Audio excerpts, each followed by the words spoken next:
몇 년 전에 노회 임원할 때 임원 수련회를 일본으로 간 적이 있습니다. 근데 뭐 2박 3일인가 짧게 갔다 왔는데 여러 군데 구경은 못했지만 저녁에 이제 뭐 유명한 맛집 찾아가자 하고 이리저리 돌아다녀 본 적이 있어요. 근데 일본은 식당은 작지만 초라하지만은 그 식당의 맛이 조상 몇 대로부터 쭉 내려온 이런 맛집들이 꽤 많더라고요. 그죠? 그래서 거슬러 올라가면 굉장히 오래된 조상들로부터 그 맛의 맥을 쭉 이어왔던 이런 식당들이 있어서 맛집으로 소문나 있는 이런 집들이 꽤 많더라고요.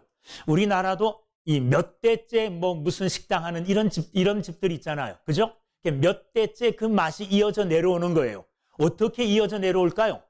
할아버지가 아버지에게 그 비법을 가르쳐 주죠. 그 아버지가 그 아들에게 또 비법을 가르쳐 줘요. 그 아들이 또 그 손자에게 비법을 가르쳐 주고, 그리고 그 아들에게 또 가르쳐 주고, 이렇게 그 비법이 대대로 이렇게 물려졌기 때문에 그 맛이 유지되는 거죠. 그죠? 자, 기독교 신앙이라는 게 예수님이 이 땅에 오셔서 만약에 시작되었다면, 복음이 시작되었다면, 물론 그 전에 구약도 하나님의 말씀으로 하나님의 섭리대로 이끌어왔지만은 실제적으로 예수 그리스도께서 이 땅에 오심으로 말미암아 어떻게 보면 기독교는 시작되었다고 할 수 있습니다. 예수님이 오신 지 2000년이 훨씬 넘었죠. 그렇죠? 그런데 예수님이 우리에게 가르쳐 주시고 전하여 주신 기독교 진리가 오늘 우리에게 그대로 보존되어 있습니까? 없습니까? 저는 보존되어 있다고 믿습니다. 왜 이렇게 기독교 신앙이 몇천 년이 지나도 변하지 않고 그대로 전하여지게 되는가? 그 비결은 이것도 마찬가지입니다. 세대가 다음 세대에게 그 믿음을 물려주었기 때문에 그 믿음이 전수되어지고 또 전수되어지고 또 전수되어져서 오늘 저와 여러분들에게까지 온 줄로 믿습니다.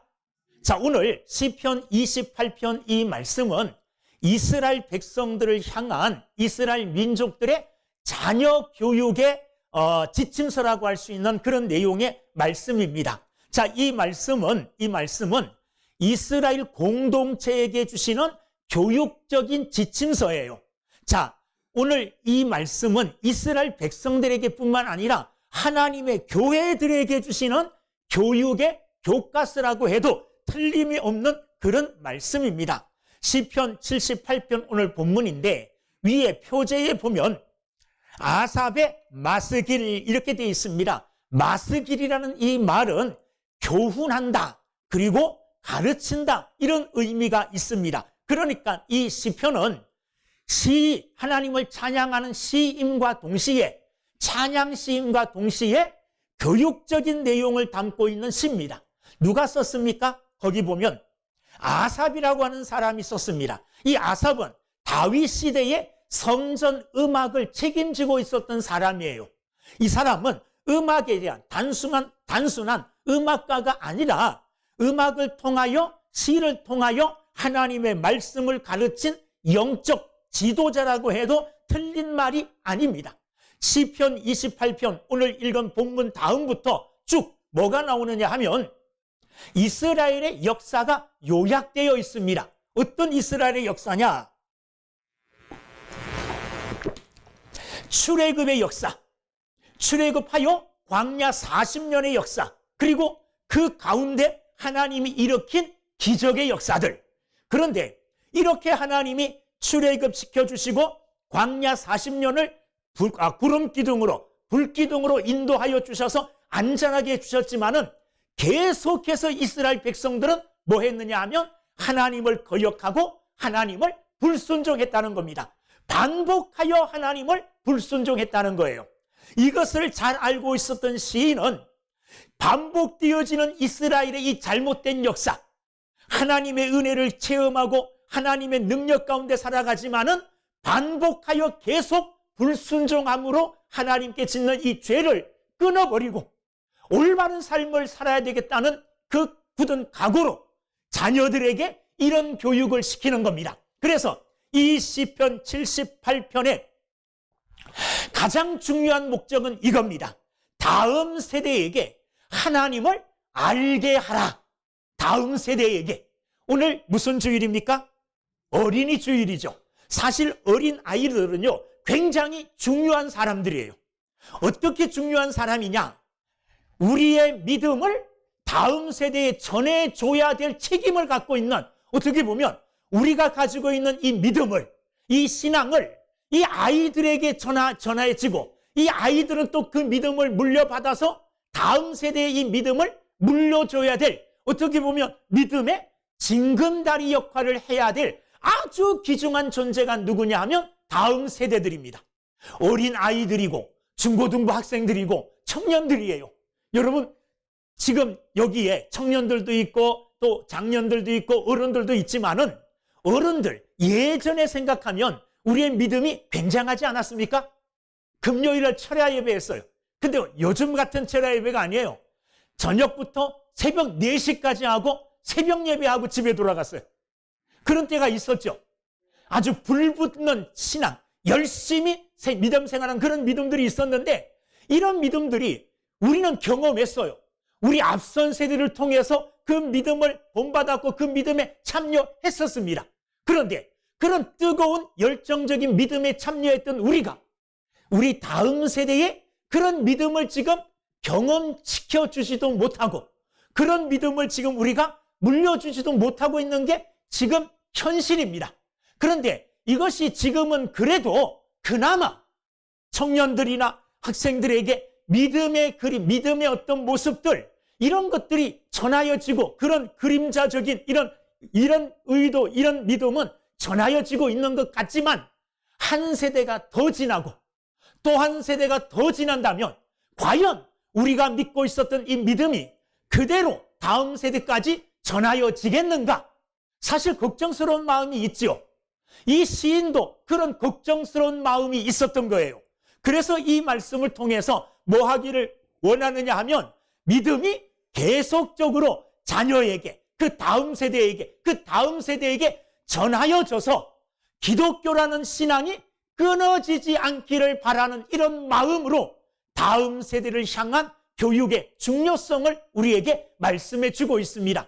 우리가 읽은 오늘 본문 1절부터 8절은 이 말씀의 서론격입니다. 이 말씀의 서론격입니다. 그래서 오늘 읽은 이 본문 말씀 중에서 가장 중요한 말씀을 저는 6절 말씀으로 보고 있어요. 6절 말씀 한번 보세요. 자, 읽어보겠습니다. 시작. 이는 그들로 후대 곧 태어날 자손에게 이를 알게 하고, 그들은 일어나 그들의 자손에게 일러서, 그렇게 얘기하죠. 자, 하나님의 말씀이 어떻게 전해지기를 원하느냐? 후대들, 그들의 후대들, 그 다음에 그 후대들의 다음 세대, 태어날 자손들, 그리고 태어날 자손들의 그 다음 자손들, 이렇게 계속 하나님의 말씀이 어떻게 되기를요? 알려져야 되고 전해져야 된다는 겁니다. 그래야만이 기독교가 존속이 되고 유지되어진다는 겁니다. 만약 6절과 같은 일이 일어나지 않는다면, 내 세대의 믿음이 그쳐진다면 기독교 신앙은 다음 세대에 이어지지 않고, 다음 세대까지 계승이 되어지지 않고, 내 다음 세대는 기독교가 뭐야? 예수님이 누구지 도대체? 전혀 모르는 이런 세대가 될 수 있다는 겁니다.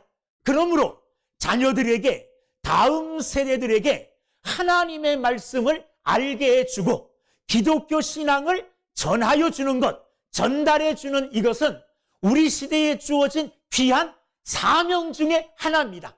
이것을 우리는 분명하게 감당해야 될 줄로 믿습니다. 자, 그러면 다음 세대에게 하나님을 알게 해주기 위하여 가장 먼저 해야 될 일이 뭔가? 하나님을 알게 해주기 위해서 첫 번째는 들려줘야 돼요. 뭘 들려줘야 될까요? 하나님의 말씀을 들려줘야 됩니다. 오늘 1절 말씀을 함께 보시기 바랍니다. 1절.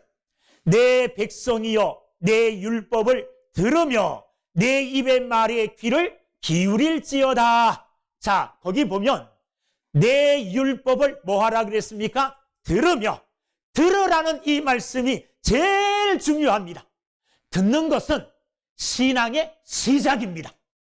들음이 없이는 믿음이 시작될 수가 없어요. 이것을 로마서 8장 17절에서는 이렇게 말합니다. 그러므로 믿음은 들음에서 나며 들음은 그리스도의 말씀으로 말미암느니라. 아멘. 우리는 다음 세대에게 해야 될 일 중에 하나가 뭐냐 하면 그들에게 하나님의 말씀을 들려줘야 돼요. 여러분, 지금 자라는 세대들이 뭘 듣고 자랄까요? 거짓말 듣고 자라는 것 같아요. 제가 볼 때는. 그냥 제 판단이에요. 무슨 말이냐 하면 유튜브 많이 보잖아요. 유튜브 중에 거짓말이 엄청 많아요. 저도 속을 때가 많습니다. 이거 아주 깜짝 놀랄 만한 뉴스가 이 유튜브에 나왔다고 이렇게 나와요. 뭐가 썸메일이. 그래서 그거 들어가서 아무리 봐도, 아무리 들어도, 끝까지 들어도 처음에 말했던 그게 내용이 나오지 않아요. 그것으로 사람을 미혹하잖아요. 뭐 하라고? 끝까지 들으라고. 끝까지 들으면 유튜브 운영하는 사람이 돈 벌잖아요. 그러니까 여러 가지로 사람들이 호기심을 끌만한 거짓된 것들로 꾸며서 유튜브에 많이 올려요. 어린아이들이 그것 들으면서 자랍니다. 부모님에게는 뭘 듣습니까? 부모님에게는 학교 가서 공부해서, 공부 잘해서 세상 가운데 나가서 출세하고 잘 살아라, 잘 먹고 잘 살아라, 다른 사람 어떻게 되든지 말든지. 여러분, 학교 교육 중에 도덕 교과서가 빠진 것 아셔요? 굉장히 오래됐어요. 교과목 중에 도덕 과목이 없어요. 도덕은 안 배워도 된다는 말 아니에요. 도덕적인 사람은 안 되어도 영어만 잘하고 수학만 잘하고 국어만 잘해가지고 훌륭한 사람이 어떤 게 훌륭한 사람인지 모르겠어요. 부모님의 개념 속에 있는 훌륭한 사람은 출세한 사람 말하는 거 아니겠어요? 돈 많이 벌고 높은 자리에 앉는 거. 그러나 훌륭한 사람 되라, 이거는 우리가 얘기하는 훌륭한 사람은 그런 사람이 아니잖아요. 남을 잘 배려할 줄 알고 사회 속에서 다른 사람들에게 기여하며 사는 이런 사람들이 훌륭한 사람 아닙니까? 그런데 부모님으로부터 듣는 소리도 그런 소리가 아니잖아요.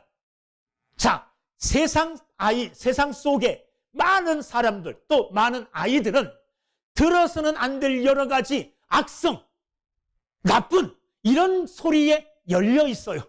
그 소리들을 계속 듣습니다. 우리 주일학교 학생들도 와서 보면은 물론 성경 말씀 배우고 막 그러는데, 이렇게 쉬는 시간 보면 전부 그런 거 봐요. 그런 거 게임하고 막 이런 것들. 그런 것들에 열려 있고 그런 것들에 노출되어 있어요. 이런 세상 가운데 우리는 어린 아이들에게 세상에서 들려주는 그런 소리가 아니라 하나님의 말씀의 소리를 들려줘야 될 줄로 믿습니다. 그래야만이 영혼이 살아요. 우리의 영혼이 사는 길은 한 가지밖에 없어요. 영적 양식을 먹는 거예요. 영적 양식은 하나님의 말씀인 줄로 믿습니다. 세상이 꾸준하게 아무리 어린 아이들에게 이야기해도 세상이 말하는 그것을 이길 수 있는 하나님의 말씀을 우리는 계속해서 그들에게 들려줘야 될 줄로 믿습니다. 하나님은 너를 사랑하셔. 너는 하나님의 백성이야. 너는 아주 특별한 아이야. 하나님이 선택한 아이야. 여러분, 하나님의 말씀을 아이에게, 다음 세대에게 꾸준하게 열심히 들려줄 수 있는 우리 믿음의 선배들이 다 될 수 있기를 주의 이름으로 축원합니다. 유대인들이 자녀 교육에 텍스트로 삼는 게 있습니다. 그게 뭐냐? 신명기 6장 4절부터 9절까지입니다. 신명기 6장 4절 이렇게 시작합니다. 이스라엘아 들으라. 뭘 들으라는 거예요? 하나님의 말씀을 들으라는 거예요. 이게 신앙교육의 첫걸음이에요. 말씀 듣는 것이. 하나님 여호와는 오직 유일한 여호와이시니, 그들이 들어야 될 하나님의 첫 번째 말씀은 뭐냐? 하나님만이 유일한 신이라는 거예요. 하나님만이 유일한 살아계신 신이고 살아계신 하나님이라는 겁니다. 신명기 6장 5절 너는 마음을 다하고 뜻을 다하고 힘을 다하여 내 하나님 여호와를 사랑하라. 이게 하나님의 말씀이에요. 하나님만이 유일하신 참 신이시고 유일하신 참 신인 하나님을 너는 마음과 뜻과 정성을 다해서 사랑하라. 이게 하나님의 말씀입니다. 이런 말씀들을 우리는 자녀들에게 계속해서 꾸준히 들려줘야 될 줄로 믿습니다. 신명기 6장 6절 너는 마음을 다하고 뜻을 다하고 힘을 다하여 내 하나님 여호와를 사랑하라. 6절 오늘 내가 내게 명하신 이 말씀을 너는 마음에 새기고 내 자녀에게 부지런히 가르치며 집에 앉았을 때에든지 길을 갈 때에든지 누워 있을 때에든지 일어날 때에든지 말씀을 강론할 것이며 하나님의 말씀을 강론하라는 거예요. 하나님의 말씀을 가르치라는 거예요. 하나님의 말씀을 들려주라는 겁니다. 여러분, 우리는 계속해서 하나님의 말씀을 자녀들에게 들려줘야 될 줄로 믿습니다. 듣지 않고 길을 닫아도 길을 열어서라도 억지로라도 계속해서 들려주는 저와 여러분들이 되어서 하나님을 믿는 이 믿음의 신앙이 대가 끊기지 않도록 계속 우리 자녀들을 통하여 개성되어질 수 있도록 말씀을 들려주는 믿음의 삶을 사는 우리 모두가 되기를 주님의 이름으로 축원합니다. 들려주는 것으로 그쳐서는 안 됩니다. 2절 말씀을 보면 2절 내가 입을 열어 비유로 말하며 그랬습니다. 비유로 말한다는 거예요. 자, 비유로 말하는 이유가 뭘까요? 깨닫게 하기 위하여. 하나님의 말씀이 말씀만으로 너무 어려우니까 비유를 통하여 알기 쉽게 그들로 하여금 알아들을 수 있게 그들로 하여금 깨달을 수 있게 비유로 말하는 겁니다. 그 무슨 말이냐? 하나님의 말씀을 들려주면서 이 말씀이 뜻하는 바가 뭔가를 가르쳐 주라는 거예요. 그 말씀의 뜻을 깨우치도록 비유를 통해서든지 쉬운 말씀을 통해서든지 그들에게 가르쳐 주라는 겁니다. 듣고 깨닫게 해 주라는 말씀입니다. 여러분, 하나님의 말씀을 들려주되 그 말씀이 뜻하는 바가 무엇인지 잘 깨달을 수 있도록 내가 먼저 깨닫고 그리고 그들도 이 하나님의 말씀이 살아있는 말씀으로 그들에게 운동할 수 있도록 그들에게 역사할 수 있도록 그들이 깨달을 수 있게 해줄 수 있는 믿음의 사람들이 되어지기를 주의 이름으로 축원합니다. 깨닫게 해줄 뿐만 아니라 이 말씀을 어떻게 해야 되느냐? 이 말씀을 우리는 숨기지 말고 전해야 됩니다. 숨기지 말고. 자, 오늘 4절 말씀을 보면 우리가 이를 그들의 자손에게 숨기지 아니하고 그랬어요. 자, 요 말을 바꾸면 숨긴다. 이 말은 말하지 않는다는 말이잖아요. 그죠? 내가 하나님의 은혜를 많이 받았어요. 그런데 이 말을 내가 말하지 않으면 은혜 받은 것을 숨기는 게 되죠. 이스라엘 백성들이 알고 깨달은 그 말씀을 그들에게 숨기지 말고 있었던 그대로 뭐 하라는 겁니까? 말해 주라는 겁니다. 전하지 않으면 그것은 곧 숨기는 게 돼요. 하나님의 은혜는 침묵하게 되어지면 그 하나님의 은혜를 가리는 것과 같아요. 그러니까 내가 하나님의 은혜를 받았으면 하나님의 은혜 받았음을 숨기지 말고 말을 해야 된다는 거예요. 이스라엘 백성들도 마찬가지입니다. 자기 조상들에게부터 하나님의 말씀을 전하여 듣게 되었으면 전하여 듣게 된 그 말씀을 내가 말하지 않으면 숨기는 것과 같다는 거예요. 숨기지 않고 드러내요. 그 하나님의 말씀을 나타내는 사람들이 되라. 그렇게 말씀하고 계십니다. 이런 사람들이 되기를 주의 이름으로 축원합니다. 자, 그러면 숨기지 않아야 될 하나님에 관한 것이 뭐냐? 말해야 될, 숨기지 않고 드러내요. 말해야 될 하나님에 관한 것이 무엇이냐? 오늘 4절 말씀에 3가지 얘기하고 있습니다. 4절. 자, 한번 4절 보겠습니다. 우리가 이를 그들의 자손에게 숨기지 아니하고 여호와의 영예와 그의 능력과 그가 행하신 기이한 이 사적을 후대에 전하리로다. 3가지 말하죠. 하나는 뭡니까? 여호와의 영예라고 했습니다. 자, 여호와의 영예라는 것은 하나님이 어떤 분이신가를 말하는 거예요. 하나님이 이러이러한 일을 했다가 아니라 그 일을 하신 하나님이 이런 분이다 하고 하나님이 어떤 분인가를 말하는 겁니다. 영예라는 말은 찬양, 영광이라는 말인데 하나님 자체를 가리킵니다. 여러분, 하나님은 어떤 분입니까? 우리가 흔히 알고 있는 자녀들에게 내가 하나님은 이런 분이야 하고 전해야 될 하나님. 하나님은 위대하신 능력의 하나님이야. 말씀으로 천지를 창조하셨잖아요. 하나님은 또 어떤 하나님이십니까? 하나님은 우리를 사랑하시는 하나님이야. 하나님에 대해서, 그런 하나님에 대해서, 하나님의 속성에 대해서 하나님은 어떤 분이라는 것을 말하라는 겁니다. 여러분들이 저에 대하여 말할 때에 우리 목사님은 뭐도 잘해, 뭐 이거는 못해, 이렇게 말할 수 있죠. 근데 그렇게 말하지 말고 내 자체가 어떤 사람인지 말하라는 거예요. 내가 어떤 사람일까요? 좋은 사람이죠. 좋은 사람. 이름 자체가 좋잖아요. 좋대 그러잖아요. 그래서 우리 목사님 참 좋으신 분이야. 우리 목사님 참 어떠하신 분이야. 우리 교회 장로님은 어떠하신 분이야. 우리 교회 권사님은 어떠하신 분이야. 그 권사님, 그 장로님, 그 목사님 자체에 대해서 말하라는 거예요.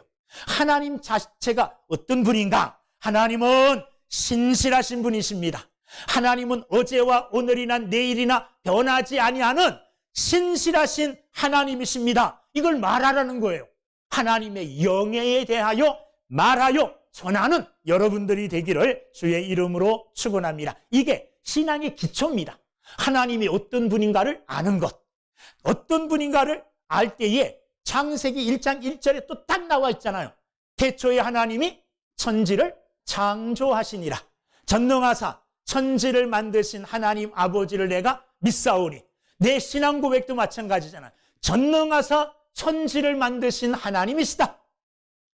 하나님은 전능하신 분이다. 못하실 일이 없으신 분이다. 나 같은 죄인도 아낌없이 사랑하시는 분이다. 이렇게 하나님 자신이 어떤 분인가를 말하여 전하라는 겁니다.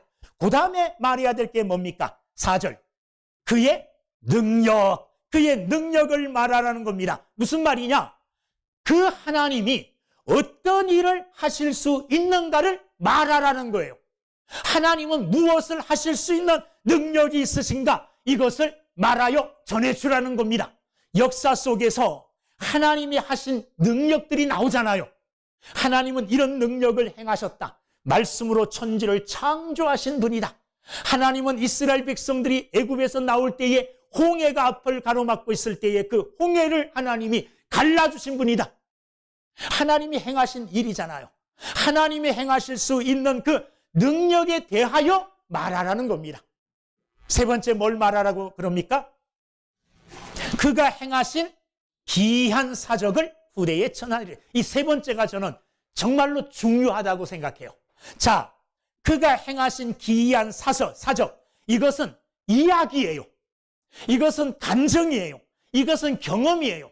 하나님께서 실제적으로 내 삶에서 이런 일을 행하셨다는 그 경험, 이것을 말해주라는 거예요. 이스라엘 백성들이 역사 속에서 그들이 경험한 이야기들 많지요. 하나님이 어떻게 해주셨다는, 하나님이 내 삶에 들어오셔서 이스라엘 백성들 가운데 들어오셔서 어떤 일을 해주셨는가, 그 일, 하나님이 행하신 그 일, 경험한 그 일, 이것을 말해주라는 겁니다. 여러분, 이게 굉장히 중요합니다. 그래서 이 말씀, 마지막 세 번째 말씀을 통해서 내가 경험한 하나님의 기이한 일들을 내가 말할 수 있는 준비가 돼 있어야 돼요. 나는 자라오면서 하나님의 이런 기이한 일들을 내가 이렇게 경험했습니다. 말할 수 있어야 돼요. 그리고 가족들이 모여서 이야기할 때 우리 가족에 하나님이 역사하셨던 가족의 신앙 이야기들, 이런 것들이 또 있을 수 있잖아요. 이런 것들을 후대에 전하라는 겁니다. 그래서 그런 후대에 우리가 경험한 기이한 하나님의 역사들, 이런 역사들이 모여지면 가정의 신앙의 역사가 되고, 교회에 이런 것들이 모여지면 교회의 신앙의 역사가 되어지는 거고, 개인에게 이런 것들이 모여지면 개인의 신앙의 역사가 되어지는 거예요. 이런 것들을 어떻게 하라는 겁니까? 후대에 숨기지 말고 말하여 전하라, 이렇게 말씀하고 계십니다. 아까 읽었던 6절 말씀, 아까 말씀드렸던 그것, 우리가 경험한 하나님의 말. 그래서 저는 우리 가정의 신앙 이야기가 있었으면 좋겠어요. 개인의 신앙 이야기가 있었으면 좋겠어요. 교회에도 신앙 이야기가 있었으면 좋겠어. 이러이러한데, 저 세길교회의 신앙의 이야기, 이런 것들을 가끔 저는 대놓고 듣진 않았지만, 제가 차를 운전하고 가면 뒤에 권사님들이 앉아서 이런 얘기 저런 얘기들을 해요. 그런 얘기들 중에 제일 많이 하는 얘기가 뭐냐 하면, 세길교회 성도들은 교회 건축하면서 복을 받았다는 말을 많이 해요. 했죠? 내가 들었어요. 어떤 복을 받았느냐?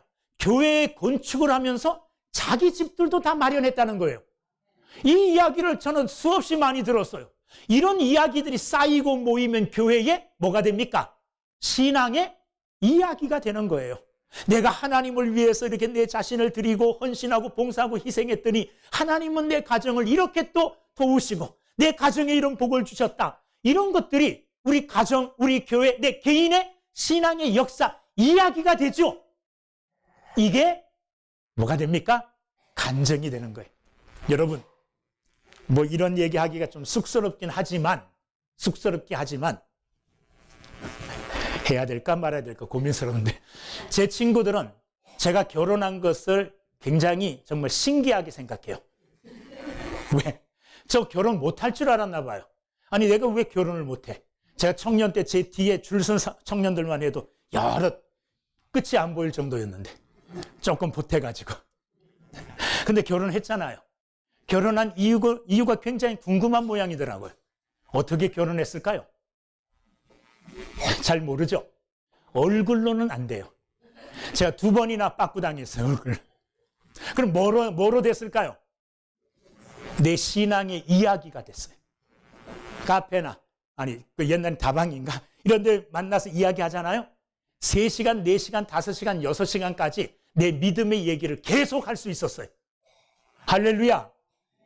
믿음의 이야기가 재산이 되어서 결혼까지 했잖아요. 얼굴은 안 됐지만 말은 됐고, 신앙의 이야기는 설득할 만큼 됐다는 거예요. 여러분에게도 이런 신앙의 이야기들이 쌓여 있을 수 있기를 주의 이름으로 축원합니다. 이게 전해져야 돼요. 이게 다음 세대. 자, 다음 마지막으로 이 말씀은 전해져야 될 것은 반드시 전해져야 돼요.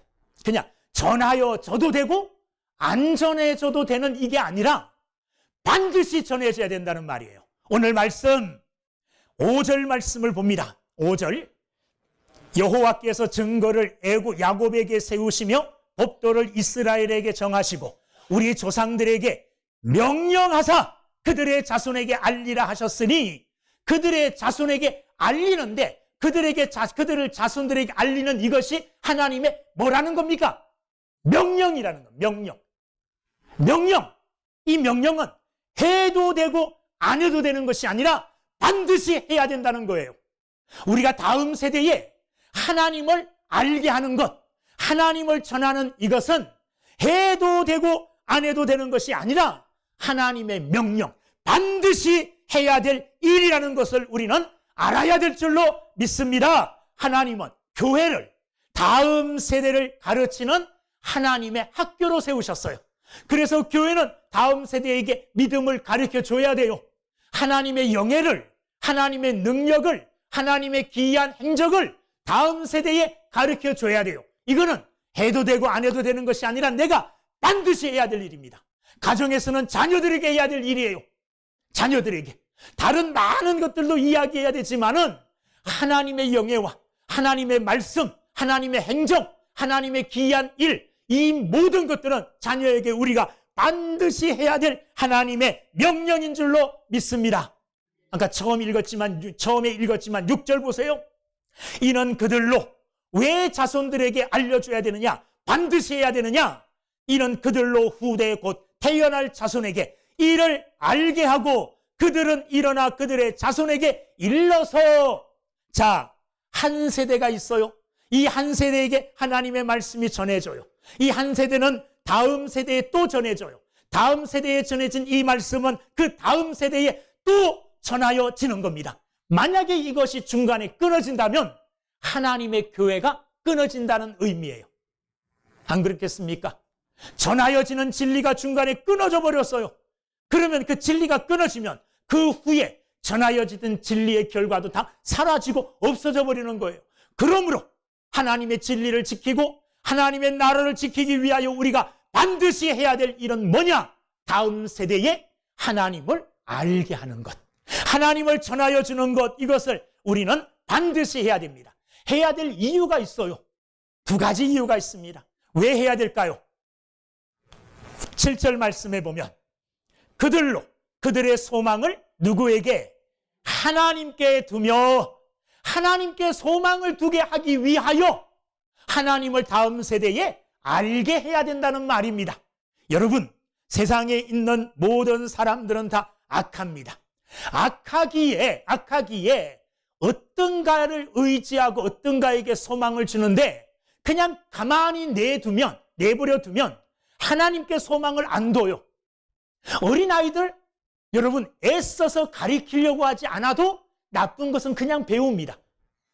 내가 내 아이에게, 내 아들에게 아주 신나게 욕하는 법을 가르쳐야지 하고 욕하는 거 안 가르쳐요. 그런데 어느 날 배워갖고 와요. 거짓말하는 거 안 가르쳐요. 야, 거짓말하면 안 돼. 이거 가르치잖아요. 그런데 밖에 나가서 살다 보면 아이들하고 어릴 때 거짓말 살짝 해야지 살아간다는 거 알게 되고 거짓말 배워와요. 나쁜 거는요, 가만히 두면 저절로 배워요. 그런데 좋은 거는요, 아무리 가르치려고 해도 잘 배우지를 않아요. 잘 배우지를 않아요. 세상은 악하기 때문에, 그리고 인간은 본능적으로 잘못된 것에 소망을 두기 마련이기 때문에 우리는 어떻게 하든지 간에 사랑하는 자녀들이 하나님께 소망을 두도록 하나님의 말씀을 전하고 하나님의 말씀을 가르쳐야 된다는 사명을 가져야 될 줄로 믿습니다. 그래야만이 그들이 세상의 헛된 곳에 소망을 두지 않아요. 세상의 헛된 것들은 다 일시적인 것이고 썩어져 가고 망해져 갈 것뿐이에요. 그들이 내 사랑하는 자녀가 그런 것에 소망을 두고 살아간다고 하면 생각해 보세요. 썩을 것 붙들고 그것에 소망을 두고 이것 붙들고 살면 잘 되겠다 살아가는 그 모습 보면 마음이 얼마나 안타깝겠습니까? 그 자녀들이 세상의 헛된 것에 소망을 두지 아니하고 하나님께 소망을 둘 수 있도록 우리는 살아계신 하나님의 말씀, 하나님에 대하여 하나님이 이런 분이다. 하나님은 너를 사랑하셔. 너는 하나님의 백성이야. 이런 하나님에 대하여 가르치고 하나님이 어떤 일을 하셨는가? 하나님이 너를 위하여 하나밖에 없는 자녀 예수님을 이 땅에 보내주셨어. 그분은 너를 위하여 십자가에 피 흘리시고 십자가에 죽으셨어. 그분의 십자가의 죽으심으로 너는 죄를 용서받고 너는 하나님의 자녀가 되었어.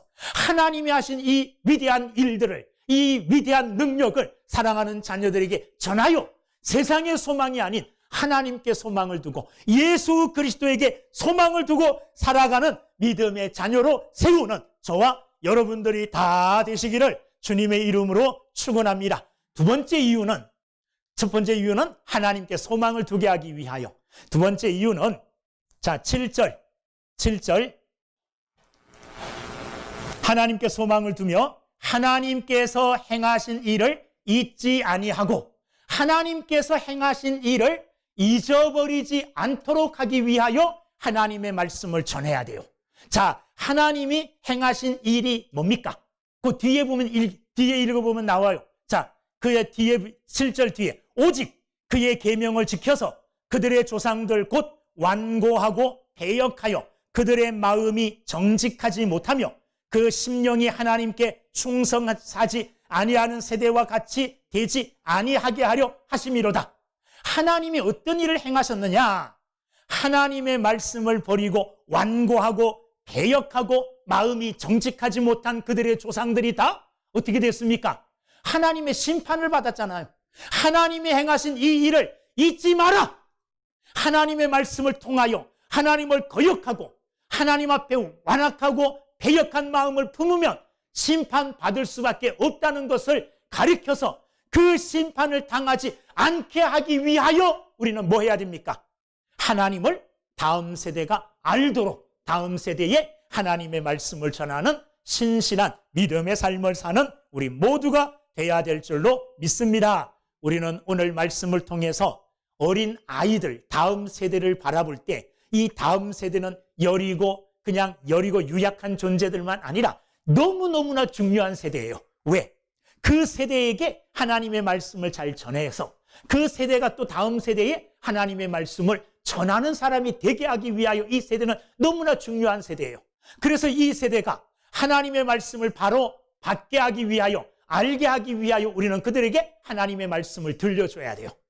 하나님의 말씀을 들려줄 뿐만 아니라 깨닫고 기억하게 해줘야 돼요.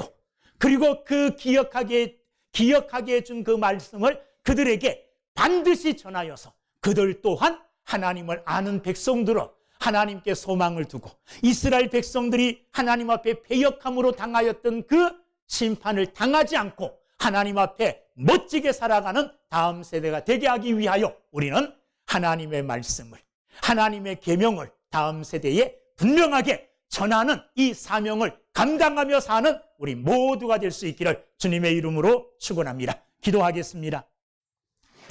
은혜로우신